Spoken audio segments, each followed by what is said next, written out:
Batman, the Batman, dark night, DC universe के super hero Batman पर बनी हुई ये कुछ अच्छी फिल्में हैं। लेकिन आपको पता है कि 2016 में डीसी यूनिवर्स की तरफ से बैटमैन के ऊपर एक एनिमेटेड मूवी रिलीज हुई थी जिसका नाम था बैटमैन द किलिंग जोक। ये मूवी शायद बहुत कम लोगों ने देखी होगी। इस मूवी में जो विलन था वो बैटमैन यूनिवर्स का सबसे मेन विलन, सबसे खूंखार विलन जिसे हम बोल सकते हैं, द जोकर।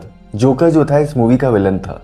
वो तो जब आप लोगों ने इस मूवी का नाम सुना होगा द किलिंग जोक, तभी आपको समझ में आ गया होगा कि जोकर ही है जो है इस मूवी का, एनिमेटेड मूवी का विलन है। मैंने कहीं पढ़ा था कि क्रिस्टोफर नोलन की 2008 में आई फिल्म द डार्क नाइट में जोकर का जो रिप्रेजेंटेशन है उसको शो करने के लिए, उसको रिप्रेजेंट करने के लिए, दिखाने के लिए क्रिस्टोफर नोलन ने इंस्पिरेशन ली थी, नॉलेज ली थी। 1988 में एक ग्राफिक नॉवल रिलीज हुई थी डीसी यूनिवर्स की तरफ से जिसका नाम था द किलिंग जोक।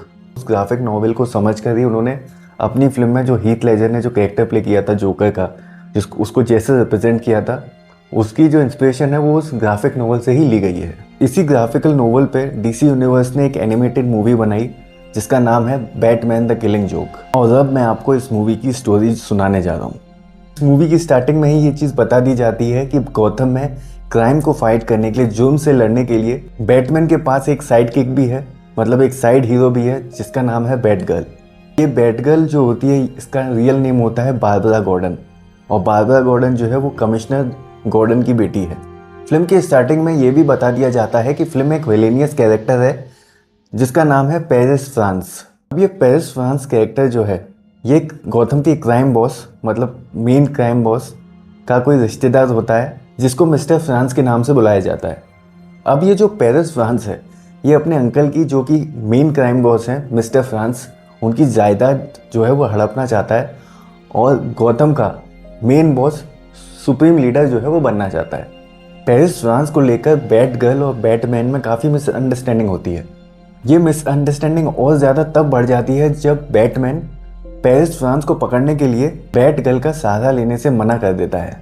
फिर एक सीन में दिखाया जाता है कि बैटमैन अपने बैट मोबाइल से कहीं जा रहा है और पेरिस फ्रांस उस पर रॉकेट लॉन्चर से हमला कर देता है। और ये जो सीन है ये बैट गर्ल किसी बिल्डिंग के ऊपर से देख लेती है। ये देखकर तुरंत बैट गर्ल बैटमैन की जान बचाने के लिए जाती है और पेरिस फ्रांस और उसकी गैंग से लड़ने में बैटमैन की मदद करती है। इसी लड़ाई के दौरान बैट गर्ल पेरिस फ्रांस को मारने लगती है। पेरिस फ्रांस को मारते मारते उसको अचानक ये एहसास होता है कि क्यों बैटमैन आखिर उसे अपने साथ नहीं रखना चाहता। इस घटना के बाद बैट गर्ल खुद बैटमैन का साथ छोड़ देती है। लेकिन ये फिल्म यहाँ पर ही ख़त्म नहीं होती। इसके बाद गौथम शहर पर सबसे बड़ा खतरा आता है। गौथम शहर में कुछ ऐसी घटनाएं होती हैं जिन्हें देखकर बैटमैन को शक होता है कि कहीं जोकर जेल तोड़कर भाग तो नहीं गया। इसलिए वो जेल में जोकर से मिलने जाता है। वहाँ जाते ही उसे पता चलता है कि जोकर बड़ी चालाकी से जेल से फरार हो चुका है। सारे शहर में खबर फैल जाती है कि गौथम शहर का सबसे बड़ा मुजरिम जोकर शहर में आज़ाद घूम रहा है। अगले सीन में दिखाया जाता है कि कैसे जोकर एक अम्यूज़मेंट पार्क के मालिक को मारकर उस अम्यूज़मेंट पार्क पर कब्जा कर लेता है। उसके बाद वो बारबरा गॉर्डन के अपार्टमेंट में जाता है जहाँ पर उसके पिता कमिश्नर गॉर्डन भी मौजूद थे। जब जोकर बारबरा गॉर्डन के घर पर जाता है तो वह दरवाज़ा खटखटाता है और बारबरा गॉर्डन उसके लिए दरवाज़ा खोलती है। जैसे ही बारबरा गॉर्डन दरवाज़ा खोलती है जोकर उसे देखते ही गोली मार देता है और कमिश्नर गॉर्डन को वहाँ से किडनैप कर लेता है। किडनैप करके जोकर कमिश्नर गॉर्डन को अपने अम्यूज़मेंट पार्क में ले जाता है।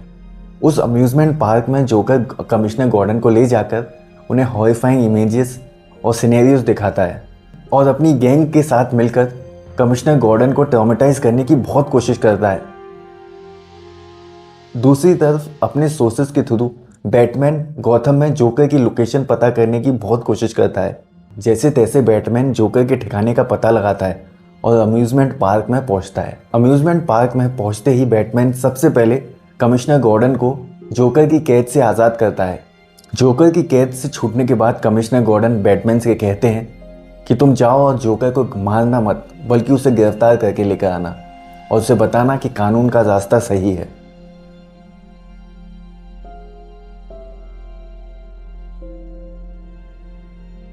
उस अम्यूज़मेंट पार्क में एक भूल भुलैया होती है जिसमें बैटमैन जोकर को ढूंढने जाता है। वहाँ बैटमैन को कमिश्नर गॉर्डन की तरह ही हॉरिफाइंग इमेजेस और सिनेरियोज देखते हैं। वहाँ से जैसे तैसे जोकर के जाल से बचकर बैटमैन जोकर तक पहुँचता है। फिर फिल्म के क्लाइमैक्स में दोनों में लड़ाई होती है और अंत में जोकर हार जाता है। जब जोकर आत्मसमर्पण कर देता है तो बैटमैन उसे समझाता है कि अभी भी उसके पास वक्त है, वो चाहे तो एक अच्छा नागरिक, गौथम का एक अच्छा सिटीजन बन सकता है। जवाब में जोकर उससे बोलता है कि अब उसके लिए बहुत देर हो चुकी है। इस फिल्म में एक अनएक्सपेक्टेड सीन दिखाया जाता है। ये सीन फिल्म के सबसे एंड में दिखाया जाता है कि जोकर जो है वो बैटमैन को एक जोक सुनाता है और जोकर के मुंह से ये जोक सुनकर बैटमैन हंसता है और फिल्म के एंड में जोकर और बैटमैन दोनों एक साथ हंसते हैं। जो लोग जोकर को जानते हैं अच्छे से, जो लोग इस कैरेक्टर को अच्छे से जानते हैं और फॉलो कर रहे हैं और बैटमैन की हिस्ट्री को भी जानते हैं, उनके लिए सीन काफ़ी अनएक्सपेक्टेड था कि जोकर और बैटमैन एक साथ एक ही सीन में हंस रहे हैं। बहुत अनएक्सपेक्टेड था ये। फिल्म के पोस्ट क्रेडिट सीन में दिखाया जाता है कि बारबरा गॉर्डन, जिसको जोकर की गोली लग जाती है, वो परमानेंटली पैरालाइज हो चुकी है और ऑरेकल बन के बैटमैन की मदद करती है। अगर आपको ये वीडियो पसंद आया तो प्लीज़ मेरा चैनल जो है वो सब्सक्राइब कीजिए। अभी मैं एक और वीडियो बनाऊंगा जिसमें हम जोकर की ओरिजिन स्टोरी के बारे में बात करेंगे। तो अगर आपको ये वीडियो पसंद आया तो प्लीज़ इसे शेयर कीजिए और मेरा चैनल सब्सक्राइब कीजिए। Thank you and bye.